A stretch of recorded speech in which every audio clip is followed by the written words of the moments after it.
Today's daf we're going to be learning is Gittin, Daf Nun Gimel. We're going to start at the bottom with a review of the Mishnah. We were talking about mitameh midameh minasech.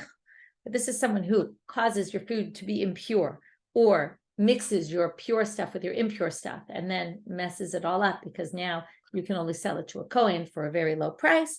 Or minasech, which we saw two interpretations, either mixed your yain nesach, your regular wine with yain nesach, which is forbidden, and now again we don't know what's what, and your wine is ruined, or actually offers it up to idols, which we talked about the two different possibilities there, what these are. Now, what we learned in the Mishnah is b'shogeg, you're exempt if you did it unwittingly. If you did it intentionally, you're chayav. We don't know yet which one is the tikkun olam. In fact, we're going to see today two different opinions about it. And what typifies these three things is that it's all damages that are not noticeable. Okay, in the words of the Gemara, we're going to see it's called hezek she'eino nikal. It's not recognizable. So if I tear your shirt, it's very noticeable. But if I do something like one of these three things, it looks the same. Nobody even notices. Why this is important, we'll talk about it soon. So now we were up to Rav, who says that you actually offered it up to idols. Why didn't he say ma'arev? And the reason is because if you mix regular wine with yain nesach, it's no different from midameh. It's the same type of idea. You basically caused something to be mixed up in a mixture now with some other things. So idach, what is they going to answer back? Shmuel, who holds that it is and doesn't have a problem, it's two of the same things.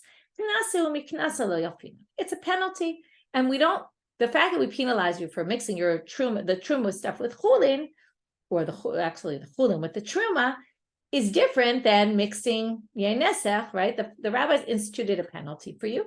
Who's to say they instituted it in both those cases? Maybe they instituted a penalty just in one from the other. You can't learn from one knas to another.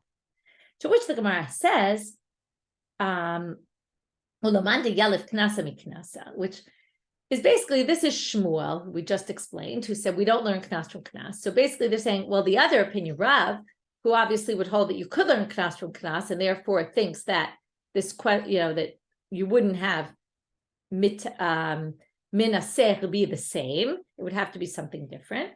So kol hane lamali. Now this isn't really because he learns knas to knas. It's just saying why, according to Rav, are all these three cases here. And now we're going to do one of those classic itzricha. We need this because we would have, if we only had this, we wouldn't have known that. If we only had this, we wouldn't have known that. If we had those two, we couldn't have learned the third. So we're going to go through the three cases in our mission. De'it tzricha, what we need them, why? De'itana mitame, if we had mitame, you made it impure. Eat truma, if it's truma, hava mina mishum dekamafsid lalagamri. You would have thought it's because I ruined your truma. Truma you generally use to eat. Now it happens I didn't ruin it entirely, and we'll see this in a bit. But what I did do is I ruined it from being able to be eaten. So what you could do is you could use it for a fire. You could also use it for animals. Animals could eat it. So I didn't destroy it entirely, but I did basically destroy it from its main use. I think about the animals to double check that, but I'm pretty sure I saw that animals can eat it. But definitely you could use it for burning. V'im mishum, maybe we'll even get into it later. Let me just see. Trying to find it further on, but maybe I don't see it right now. Okay, anyway, let's go on. Imatame chulin mishum de asur ligrom. Sorry. So again, if it's mitame, now, first of all, by the way, there's two things I could have caused impurity. I could have ruined your truma, in which case, right, that I totally ruined it. You can't eat it anymore. If it's chulin, imatame chulin. Now, there's people called the prushim. We talked about them before. They used to eat almost everything. They used to keep all of their stuff on a level of purity. They treated it as if it was truma, even though they weren't kohanim. Now, this is only in Israel, because outside of Israel, everyone's impure, if you remember. There's tumat eretz ha'amim, gzeirad Rabbanan. We've talked about that.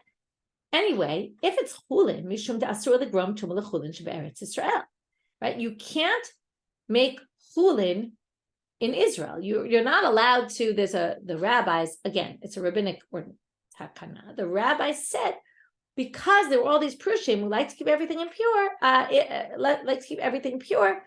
If you make something impure in Israel, it's forbidden.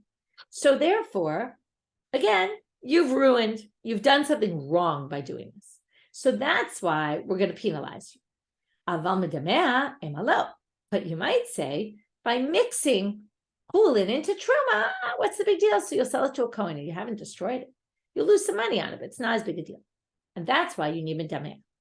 Yesh meina medamea. What if you had that case and you didn't have the medamea case, which we already said medamea is less bad. So of course, if you're liable there, you're going to be liable in the other case. Well, mishum deshachia. If I want to do something bad to you, let's say I'm angry at you and I want to ruin your stuff. So midamea is much more likely I would do than mitameh. Why? Therefore, mishum deshachia haval mitameh delo shchiach emalo. First, let's just assume I would more likely be midameh your stuff than mitameh. Now, why that is very clear. If I'm mitameh your truma, it's forbidden for me to do that. Okay, I get mitabidei shamayim. I don't get mitabidei adam. I would get killed by God. It's the wrong thing to do. I'm not allowed to do that. But there's no prohibition to mix chulin with truma. It's just that now everything is possibly truma, but I haven't ruined anything. So because of that, it's much more likely that if I was going to do something to ruin your stuff, I would do dimua and I wouldn't do tuma, because to do something tameh, I'm actually doing something wrong. If I'm doing dimua, if I'm medameh, I haven't done anything wrong, and that's I've damaged your stuff, but I haven't done a sin, transgression, whereas vis-a-vis God. So therefore, it's much more likely midameh. So therefore, you would say the following. So you couldn't allow the rabbis institute in common cases, not in uncommon cases. How often is it that somebody particularly makes someone else's items impure? That's unlikely. Now let's go with the two. So there we showed mitameh, you can't learn midameh, you wouldn't necessarily learn mitameh. What if you had mitameh and midameh? And why do you need a special limud for minasech? And remember, we're within Rav now, who said minasech is offering up to idols. Well, those two don't have some sort of more severe prohibition that would then exempt you. Now, it does, true tuma does, but mitameh, making it impure. But that's not liable in the hands of man, so you would have to pay. But minasech, but you would think minasech has something much worse. It has that you worship the idols. So maybe you wouldn't have to pay.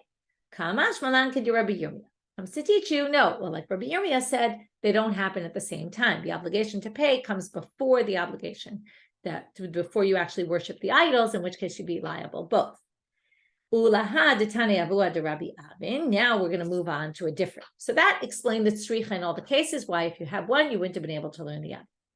Now they say, what about the tane avua de Rabbi Avin? In the father, Rabbi Avin had a braita that said the following: in the beginning, instead of saying all three like our Mishnah does, it says originally it was just the one who makes someone's stuff impure and one who offers it up to idols.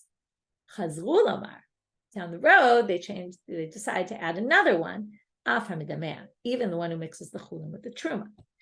So according to this version, it's a bit of a different logic because you're starting with those two, which is not the same order as we had. And also one of them came much later. So first of all, you can't say could you have learned them from midameh, because the midameh didn't exist at the time. So now we're going to have to do a bit of a different tzricha. Why do you need them all? If you just had make it impure, you would have said, but you can't necessarily learn from there to menasech. You might have thought, because you're liable something else for avodah zarah, maybe you wouldn't be liable the monetary payment.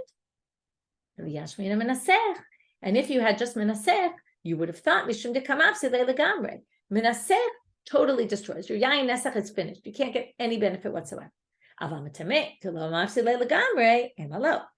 when it comes to mitame, you don't lose it entirely because, as I said, you could burn it. And this is where I wanted to see if Rashi says it.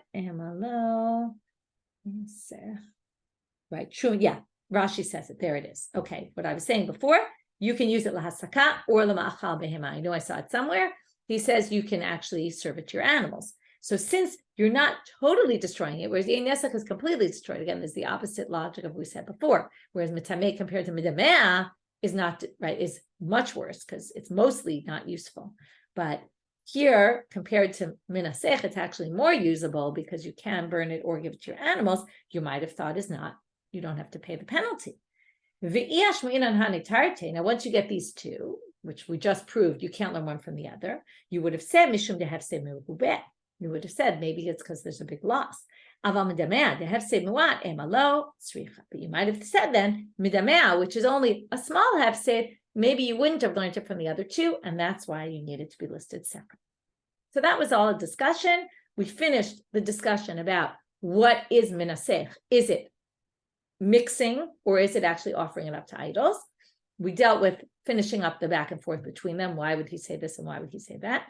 And then we said, according to Rav, who says it is offering up to idols, then we went through what's the purpose of all three cases. Why couldn't you have learned one from the other? And then bringing this other source, which has a bit of a different version, Tannaitic source, different version of first two, then the third, and also it was in a different order than ours.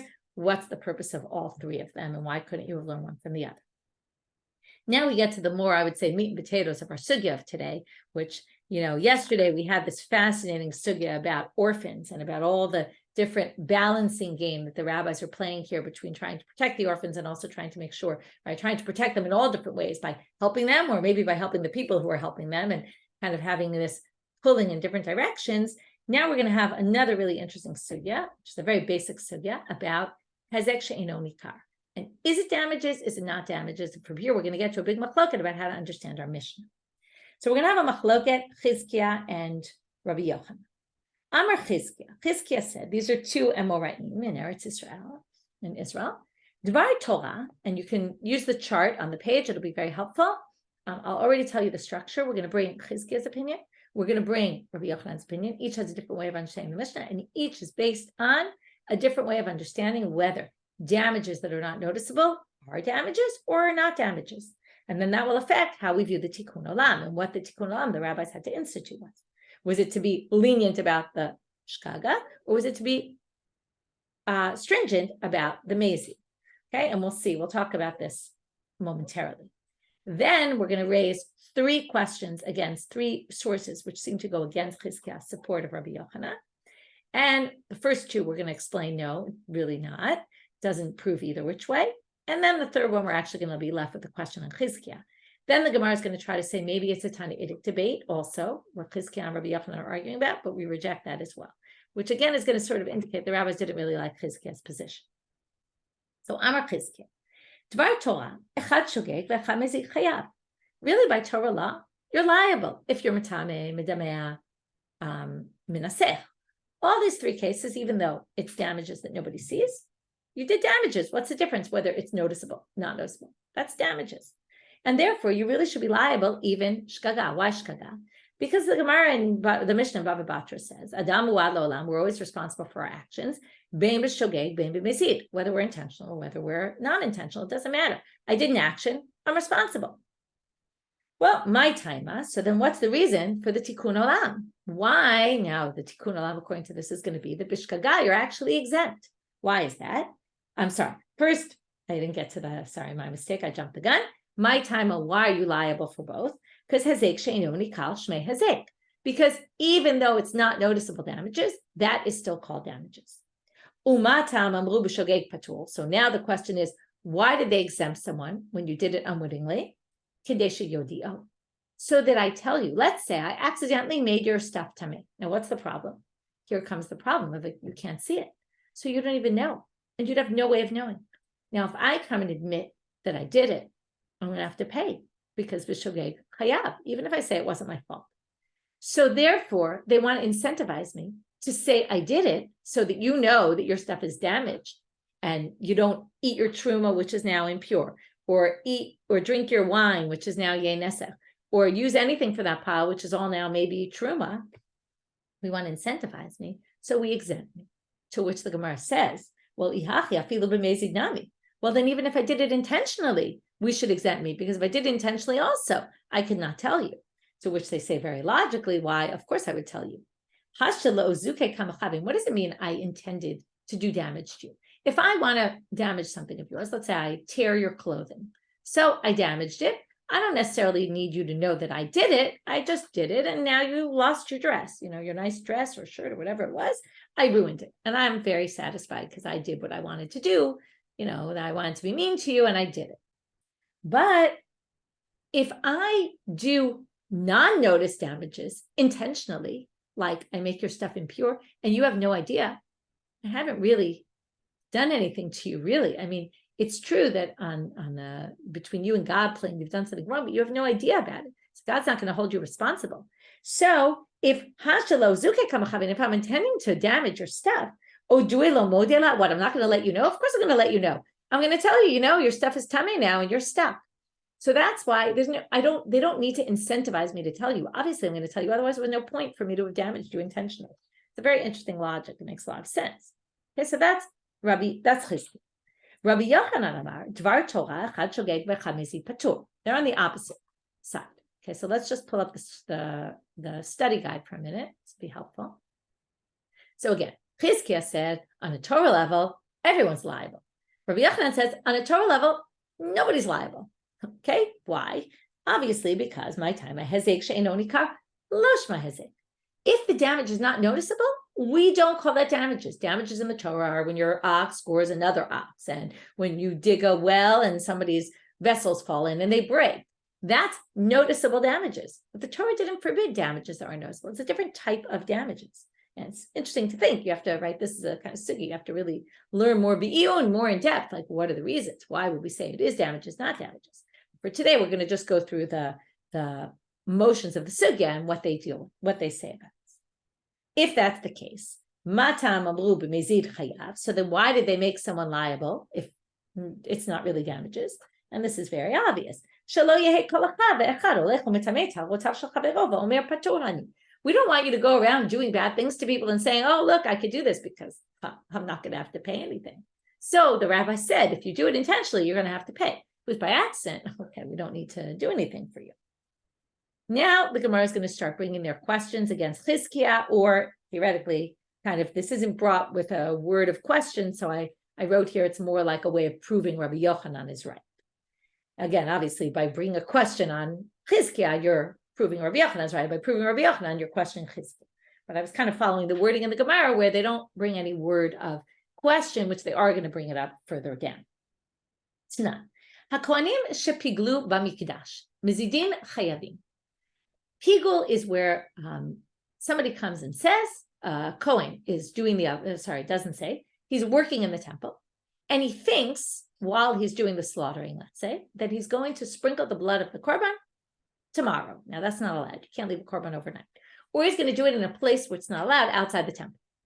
Any kind of thought like that, okay, there's all different options of what it is, but so let's say a thought like that actually just ruins the korban. And I have to bring a new korban. It would cost me a financial loss because now I have to buy a new animal. So according to the Mishnah, and we're going to get to this soon, Kohanim shepiglu b'mikdash, okay, a Kohen that does this kind of thing, it's in tomorrow's daf, mizidim chayavim. If I did it intentionally, I'm liable. Vitane alan, there's a braita on this Mishnah that says, mipnei tikkun olam. The reason is, it makes sense also, it's in the middle of our parak, it's because of tikkun olam. Now, if you say damage that isn't noticeable is damage, again, if damage is damages, then shogeg mezid should be liable, and unwittingly we're going to exempt you because of tikkun olam, because it wasn't really your fault, right? We're going to say shogeg, you're patur. But right, and what did Chizkiah say? It's so that we get you to motivate you to tell. Otherwise, the kohanim will bring the korban and they won't tell you. Okay, so we want to get them to tell you. So we say, if you admit it, we'll exempt you. But that's not what it says. It doesn't say shogegim pturim in that Mishnah. Our Mishnah said both. That Mishnah just says mezid chayavim. So clearly, it seems to be saying mezid chayavim because tikkun olam on the mezid, which means the fact that you're liable, which seems to prove Rabbi Yochanan. The liable part is the one, the intentional, that you're liable when you're intentional. When you did it intentionally, that's what the tikkun olam is all about. And that seems to prove Rabbi Yochanan. To which the Gemara says, you don't have to read it that way. You could read it like this. Mizidin chayavim, if you did it intentionally, you're liable. Ha-shogegim pturim, from there you can infer that only mezid, which means if you did it unintentionally, well then pturim, you'd be exempt. And that's mipnei tikkun olam. Now it doesn't really say that, but theoretically you could claim. It's not a clear proof, but it's a possible way to go. Mativ Rabbi Elazar, second question again. First one wasn't really said as a question, but it really was kind of a question against Chizkiah. Second one also. Rabbi Elazar brings a question from the following source, a braita. If you work, you do something, we'll just talk about different things about what it could be. You work with the water that was separate, the para aduma waters, or the para itself, the heifer that you're supposed to use for the para aduma. Now, once you work this animal, it can't be used as a red heifer, or once you work the water, it can't be used. Well, if I did malacha with this and ruined it, and let's say it belonged to someone, I'd be liable only between me and God. I wouldn't have to pay damages. So now, what does this sound like? It's again, hezek she'eino nikar. No one can tell that I worked the animal or that I did something with the water, and yet, right? What does it say? I'm liable only between me and God, but I'm exempt from man. So what do you see? I'm exempt. If it really is damages, well then, again, this is not noticeable damages. I should be liable to pay you back, and I'm not. So this answer is going to be a little bit complicated. Okay, I can show you also in the chart. We're going to have, right, so this is the question on Chizkiah. We're now going to have in this box an answer. We're going to explain the case, the particular case. We're going to question that, try to resolve it with one answer. It's not going to work. And then we're going to resolve it with another answer. So in the end, we'll have resolution. So now what do they say? Para, the case of the para is not actual real work. The reason why you're exempt is because it wasn't really damages. If it really was damages, if you really did work the animal, and then you would be. But you didn't really work the animals. How could you have worked the animal but not really work the animal? It seems a little weird. Well, we'll explain.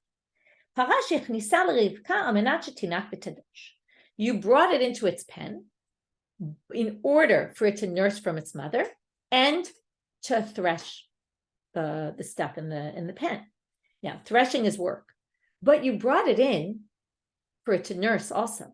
And Rashi says that you could say da'amal, you could claim I'm not liable. Why? Because look at my action. My action was I brought it into the pen. Now, the truth is that when it went into the pen, what did it do? It nursed from its mother. It also threshed. It did two things. But I could say, when you look just at the act as an act, well, I could say, Litovach nistash tinak. I did it for the animal's benefit, so she could nurse. The only thing that makes this wrong is my thought. And my thoughts are not actions. When we say I'm liable for all my actions, whether I had intention to do them or they were not, I didn't have intention, it wasn't premeditated or didn't even think to do the action, that doesn't mean if I thought about doing a bad action, I'm not liable for thinking about doing a bad action.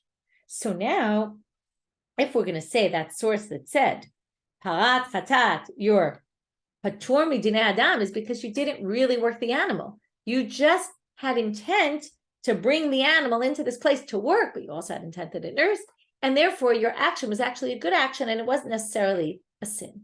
Okay? Now, you're chayav b'dinei shamayim because you really did have action. You had intent to have the animal work, so you actually really are liable b'dinei shamayim. Okay? But since we can't really prove that, so we're going to leave it to between you and God. And mechatat shakal behem mishkalo. You used it on scales. Now, why is this different? Well, if you put the water on a scale, on one side of the scale, again, there's a problem with your action, meaning it's not really an action that's a maaseh avera. I put it on one side of the scale. I actually haven't used it yet. When I put something on the other side of the scale to weigh it against the water, then I'm using the water. But that's already called grama. That's secondhand. That's not direct. Because when I put, there's something wrong with my act there's something missing, not wrong. It's good here because I'm not going to be liable. There's something missing from my action. My action is not an action of sin because I just put it on one side of a scale. It doesn't a balancing thing. That doesn't do it. There's nothing wrong with it. So now they say, but wait, how can you say that this is the answer? So that was his resolution. We want to know why, right? If hezek she'eino nikar is hezek, why aren't you liable? You're not liable because this isn't hezek even. Forget hezek she'eino nikar. It's not noticeable. It's not even hezek. Because it was only because of my thoughts or, right, my action was missing a maaseh avera, an action of something bad. So now we're going to turn to Amud Beth. We're going to start first on the end of Amud Aleph, and in a minute, in the middle of the sentence, we're going to switch. Hama Rava. Doesn't Rava say, mechatat sheshakava mishkalo kashera? Now, our case was a case where you're liable between you and God. It says here, if you use mechatat to measure on a balancing beam, or however you call it, right? A scale with weights on each side, or weights on one side and something on the other, and you're using the water as your weights, shera. the water is totally fine. So you shouldn't even be liable on the between man and God plane. You didn't do anything wrong, or woman and God. To which the Gemara answers, lo kashin, haba gufan, haba kinegda. When Rava said that if you use the mishkalot, it's kshera, that's what we were talking about, the balancing. You put it on one side of the scale and nothing on the other side, you haven't done anything wrong at all. Actually, you're right. But our case that we were talking about before, we're now going to explain a little differently. What did you do? You measured it, the volume of it, by displacement. You put something into the water, and then the water came out. And by how much water came out, that's how you measure. That's using the waters themselves. Then you'll be liable between you and God. So now they say, what do you mean? If I did it bigufan, our whole thing, what do we say? You're not liable b'dinei adam because you haven't really done anything. But here, you really did do something. Ma'aseka avebehu. Again, we're back to square one. You did an action with them because you actually put something straight in them to measure that. That's work. In which case, again, why are you going to be exempt by the hands of, in the court of humans, right? And only in the court of God, you're going to be liable if you say, like Chizkiah, if hezek, which is not noticeable, damages aren't noticeable, are damages, then you should be liable even in a court of a human court. So basically, that can't be a good answer. So we're going to skip that answer. We're going to have to go back and try to explain. And le'idi bihidi, we're not going to say one is bigufan, you actually put something in there. That can't work because then the source again is a question to Chizkiah, and we're trying to resolve the problem with Chizkiah.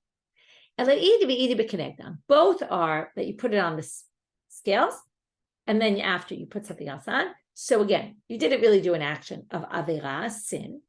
But what's the issue? So there has to be some sort of sin somewhere where we're going to obligate you by the hands of God.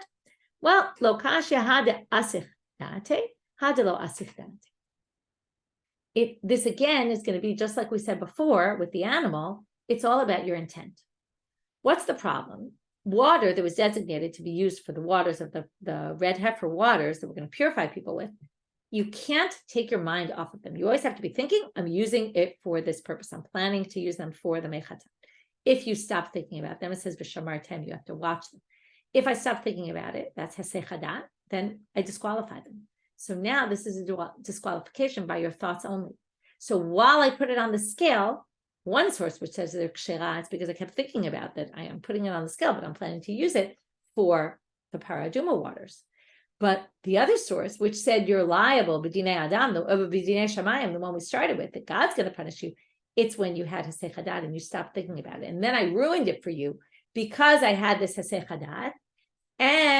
But I'm not going to be liable in a court of humans because what? Because I didn't actually do an action that was wrong. It was only my thoughts. And we can't make me liable in the court because of my thoughts. Okay, so that explained source number 2.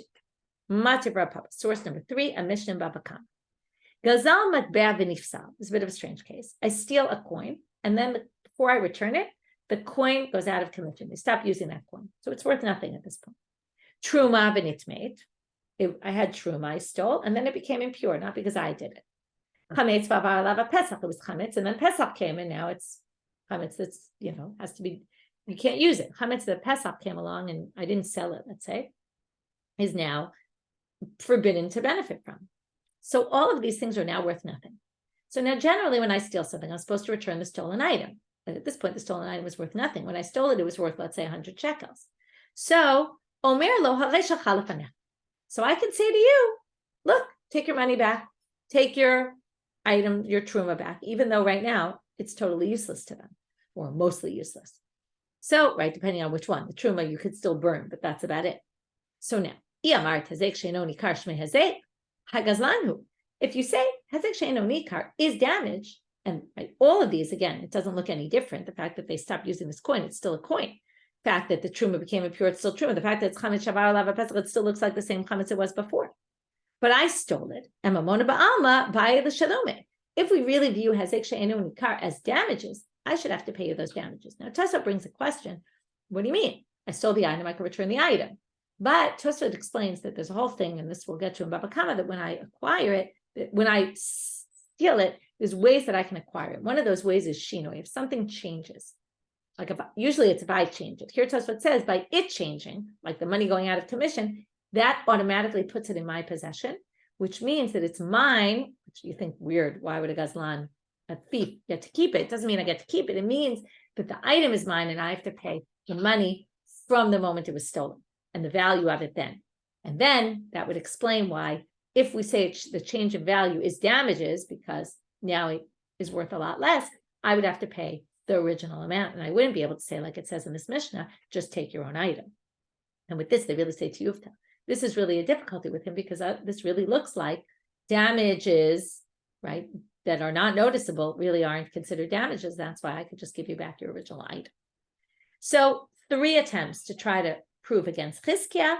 Only the last one was successful, but the last one was in fact successful. Now the Gemara tries one last attempt to try to revive Chizkiah and say Lema Kitanai. Maybe Chizkiah holds like a Tannaitic opinion. Maybe this machloket between Chizkiah and Rabbi Yochanan was actually a machloket of earlier Tannaim. So Lema Kitanai, they say the following. Let's say it's a machloket Tannaim, which is HaMitameh v'HaMidameh v'HaMenasech Echad Shogeg v'Echad Mezid Chayav Divrei Rabbi Meir. So Mitameh, Midameh, Menasech. So whether it's Shogeg, whether it's Mezid, you're Chayav, according to Rabbi Meir. Rabbi Yehuda Omer b'Shogeg Patur b'Mezid Chayav. If it's Shogeg, you're going to be exempt. If it's Mezid, you're going to be Chayav. So here you see Rabbi Yehuda matches our Gemara. Rabbi Meir matches not what we've seen, right? Rabbi Meir seems to match actually Chizkiah, who says, forget Tikkun Olam, right? Chizkiah's premise that damages that aren't noticeable aren't damages at all. So Maila Baka Miflage, is this not the root of the machloket? Umar Savar Hazek Sheinoni Kar Shmei Hazek. Umar Savar Lo Shmei Hazek. Right? Isn't this the root of the machloket? Exactly our thing. Rabbi Yehuda says, right, you're only chayav b'meinzi because of the tikkun olam. Otherwise, you're not obligated at all. And Rabbi Meir says, no, you're obligated everything because this is damages. And he doesn't believe in this tikkun olam at all. So Amar Rav Nachman bar Yitzchak tekule alme hezek she'enoni kar lo shmei hezek. That is not the machloket. Nobody thinks it says it. V'hacha bekansto. Second. So again, we have Rabbi Yehuda, Rabbi Meir.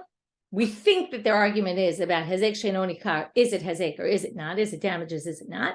Rav Nachman bar Yitzchak comes and says no.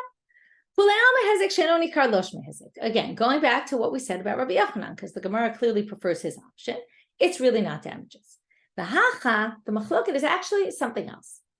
Because again, if you say Hazek She'enoni Kar is not damages, then what are you going to say?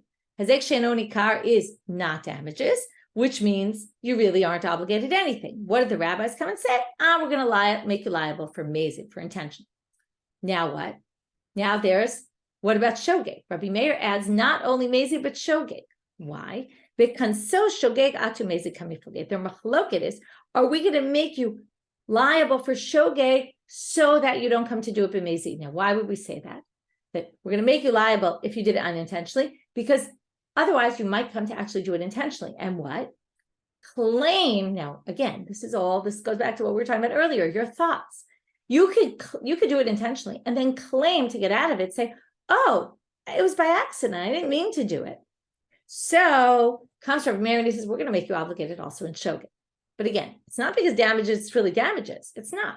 But the tikkun olam is, we're not going to let you get away with this. And not only we're not going to let you get away with it, we're not going to let you get away with trying to claim it was shogeg. And Mar Saval, Rabbi Yehuda, doesn't think that. It says, knaso shogeg atu mezid. He says, no. I'm sorry. That was Rabbi Meir. Mar Saval lo knaso shogeg atu mezid. The other opinion is going to be, Rabbi Yehuda says, no, we don't think that someone's going to do that. No, we say you're only liable if you did it intentionally. We're not going to make you pay if you did it unwittingly. There's no real damages, and we're not going to, you didn't, right? It's not really damages because it's not nezek. And therefore, we're only going to make you liable in an intentional case.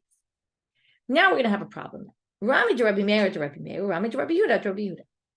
Rabbi Yehuda again says you're only liable for intentional. And unintentional, we're not going to put together with intentional. Rabbi Meir said, intentional, unintentional, we're going to treat it all the same. Because otherwise, you can claim it was all unintentional. Well, they totally contradict, each one contradicts himself in a different sugya. We'll bring this up in the study guide and you can see, which is a very famous sugya in cooking on Shabbat. You might remember when we learned it, if you learned Shabbat with us. Ditanya, hamavashel b'Shabbat, b'shogeg yochal, b'mezid lo yochal. If you cook food on Shabbat, we're on this chart over here. If you cooked food on Shabbat, according to Rabbi Meir, if you did it intentionally, you can't eat it on Shabbat. But if you accidentally did it, you didn't realize it was Shabbat or whatever, you didn't realize that meant that was cooking, you can actually eat it. We don't penalize you. So here you see, we don't penalize shogeg like mezid. And that's divrei Rabbi Meir. Rabbi Yehuda omer b'shogeg yochal l'motzei Shabbat, b'mezid lo yochal l'lamid. So mezid, you can't ever eat this food if you did it that way. But even b'shogeg, we make you wait till after Shabbat to eat it. We penalize you. So here you see Rabbi Yehuda is penalizing someone who does it unwittingly. Rabbi Yochanan Asandla omer b'shogeg yachel l'motzei Shabbat l'acherim v'lo lo. Rabbi Yochanan Asandla is not really relevant for our purposes, but he happens to have a third opinion, a very interesting one. He says on Motzei Shabbat, other people can eat, but you can never eat, even if it was unintentional. And if it was intentional, lo yochal lamid b'mezid lo yochal lamid. It can't ever be eaten. Lo v'lo l'acherim. Not you, not anybody else. To which the Gemara says, wait a minute. So let's resolve this. So first they just repeat and they say, Kasha de Rabbi Meir, Kasha Rabbi Yehuda de Rabbi Yehuda. So again, they say the exact opposite that they said in our case. Now we're going to explain, going down in the charts on the page, why this is not a problem. De Rabbi Meir lo kasha. Ki kanis, but de Rabbanan, b'doraita lo kanis. The rabbis penalized us when? Only in Rabbanan issues. When it came to rabbinic issues like mitameh, midameh, minasech, where you messed up someone's stuff and it was just a tikkun olam, that's rabbinic. Well, then they said, because it's rabbinic, we're worried that people are going to do things intentionally because people stay away from Doraita things. They don't like to do things that are against the Torah law. But if it's just rabbinic, what's the big deal? So therefore, we're worried they're going to do it unintentionally, intentionally, and claim it was unintentional. And that's why he's so strict. This is similar to what we've seen sometimes before, that sometimes the rabbis are more strict with rabbinic law. They had to be more strict with rabbinic law than Torah law because people don't take rabbinic law so seriously. But when it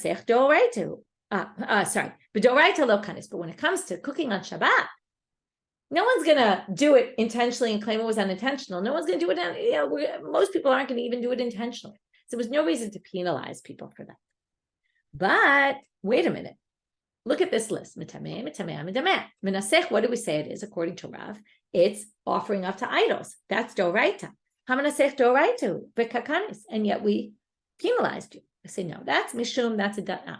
So now, there's a level. To Rabbanit, we have to penalize you because we're worried you're not going to take it seriously. Doraita, we're not so worried. But when you get to the level of doraita of avodah zarah, which is so strict, then already we're going back to, we're going to penalize you. And they say, chumrad, mishum chumrad avodah zarah, kanisle, because it's so strict avodah zarah, we want to always stay away from avodah zarah, we're going to penalize you. So now they say, Rabbi Yehuda lo kasha. So that resolved the contradiction of Rabbi Meir. Now we're going to have to do kind of the opposite logic with Rabbi Yehuda. Rabbi Yehuda, he says the opposite. He says, specifically in our case, we don't make it a problem if you're unwitting. Dafka on Shabbat, we do. So why is he going to do that? Kilo kanis b'durabanan, b'doraita kanis. He's going to say the exact opposite. When it's only rabbinic, so we're not going to also make shogeg a problem. But when it's doraita, we're going to say you're liable for, we're going to penalize you for shogeg also. But wait, we have the same problem. Is it minasech Torah? And you said we don't penalize you. And we are supposed to penalize you if it's Torah. So they say, and now the exact opposite. Because avodah zarah is so strict. Well, you know for sure people are going to stay far away from it. So we don't need to make a gzera and say, if it was unwitting, we're going to make you liable. Okay, again, this just proves you can say the same logic and the opposite. Now we have one more problem, which is Rami to Rabbi Meir ad Rabbi Meir b'doraita. There's a different place though. Rabbi Meir, we already said on a Torah level, no knas. But what? In a different place, he actually does say shogeg is a problem even in a doraita. What's that? Ditanya. It says in a braita, hanotea b'Shabbat. Now we're moving to a different issue of Shabbat, planting. Planting on Shabbat, b'shogeg yikayem b'mezid ya'akor. This is just like he said about cooking on Shabbat. If it's unwitting, you can leave it and let it stay. If you planted something intentionally on Shabbat, you have to uproot it. Uba shvi'it, but here comes a doraita. You're not allowed to work the land the Shemitah year. Bein b'shogeg, bein b'mezid ya'akor, divrei Rabbi Meir. Rabbi Meir says, whether you're unwitting, whether it's right? Intentional or not intentional, it doesn't matter. You have to uproot it from the ground if you plant it on the Shemitah year. So here you see Rabbi Meir says on Torah level, right, Torah law, there is a knas, and it's not as strict as Avodah Zarah, so it doesn't make any sense. Before we finish and get to an answer, we're going to first bring the rest of the Braita. Rabbi Yehuda says the exact opposite here of Rabbi Meir. They seem to have a lot of disagreements here. What Rabbi Meir said about Shemitah, Rabbi Yehuda says about Shemitah. Shemitah, specifically if it was unwitting, you can keep it. If it was intentional, you have to get rid of it. But for Shabbat, just like he said about cooking on Shabbat, you have to uproot it if you did it on Shabbat, even if it was accidental. To which the Gemara says, gives us a response to answer Rabbi Meir's contradiction. According to your question, this whole Braita makes no sense. We saw, which is Michte Hadoraita V'Adoraita, if Shemitah and Shabbat are both Torah law. Ma'ishna Shabbat u'ma'ishna Shvi. Why is there a difference between Shemitah and Shabbat? So forget about Rabbi Meir contradicts himself. The whole content of Rabbi Meir in this Braita makes no sense. So now we're going to say the reason there actually says it in the Braita, which is Amar Rabbi Meir,